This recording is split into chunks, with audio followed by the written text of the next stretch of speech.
Well, it's about time for another video update to tell you what's going on in the ministry. You heard that I was going to go to Vermont and out to West Texas and North Carolina, and all those things have happened. So I wanted to let you know the results.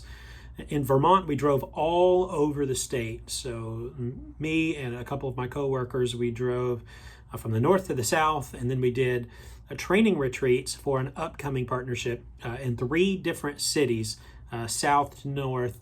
And we did some preparation retreats with pastors. We did some evangelism trainings with representatives from churches from about 20 different churches from Vermont and surrounding states as well that are getting ready for our team to come. The churches up there that are involved with us are kind of the few and the proud. They are Bible-believing churches that care about the lostness in their communities. They recognize the need for Christ in their communities in a place where a lot of people, maybe 3rd or 4th generation agnostic or atheist.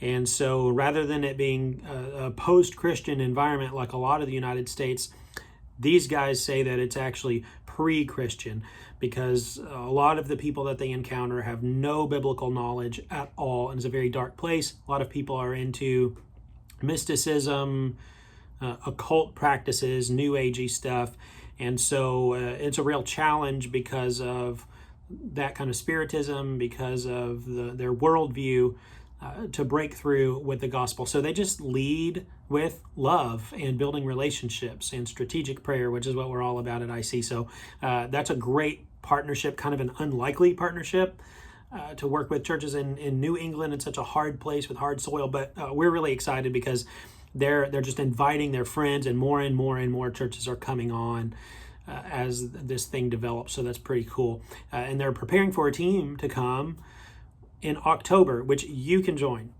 I also went out again, just like last year, to Paluxy County, also Palo Pinto County and surrounding areas, which is west of Fort Worth, about an hour and a half from where I live. And we had a team of 18 Americans from several different states. We worked with 7 churches, and one of our participants was not from just another state, but from another continent. My friend Mark, who lives and works in Ghana. He's from Ghana, and I worked with him several years ago there in his home country. He came to my home country to share the gospel alongside us, and that was really, really cool. A lot like in New England, United States is a hard place to do evangelistic ministry, and a lot of the pastors, hi Don. So while we had 7 different churches signed up to work with us to prepare through strategic prayer and relationship building and setting appointments to go and share the gospel, honestly, most of them didn't do all that. The pastor did a good job telling them about it. People wrote down names of people to pray for, but they kind of put all the expectation and work on the pastor, which is what happens a lot of times in rural churches. But the whole point of Operation Andrew, the methodology we use, is that individual church members get personally involved in demonstrating and proclaiming the gospel to people in our lives. So while we didn't have a lot of home visits scheduled, we did find work to do. So some of those pastors and a couple of church members, and sometimes just our visiting team members, went out into the community, went to laundromats and cafes, coffee shops, just the town square, to go and find people to strike up conversations with and try to share Jesus with them. And we did have some success. 740 people heard the gospel during the week, and we had 29 professions of faith, people that put their trust in Jesus. So that was a success. Just one would be a success, but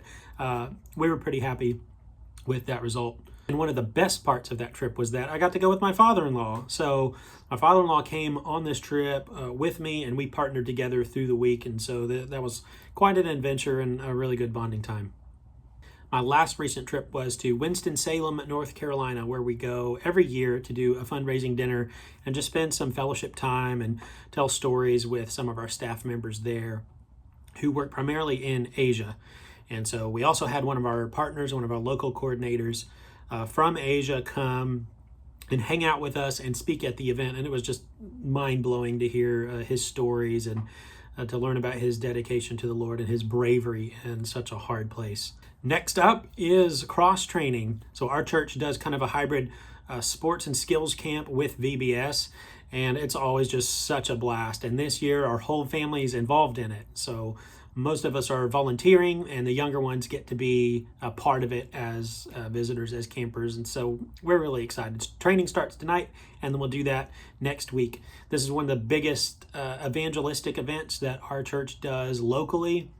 And we get hundreds of kids from the community, from unchurched homes or even other religious backgrounds. So it's always a huge opportunity. So next, after that, I will participate in Crossover, which is a huge network opportunity for people that are coming to the Southern Baptist Convention annual meeting to work with local churches to share the gospel out in their communities in all kinds of different ways. Outreach events, cookouts, block parties, door-to-door evangelism, home visits, all that kind of stuff. And I'll be working mostly with Hispanic churches because IC's a national coordinator for Hispanics in the U.S.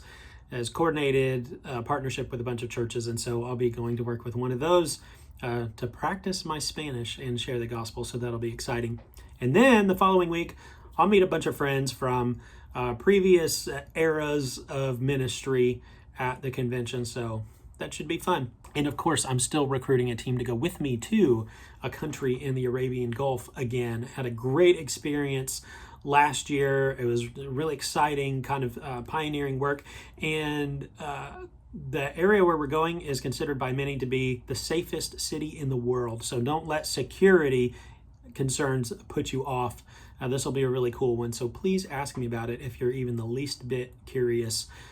If you want to go, feel called to go, don't let money be the thing that stops you either. God owns all the money in the world. He can take care of that. All right, let's go.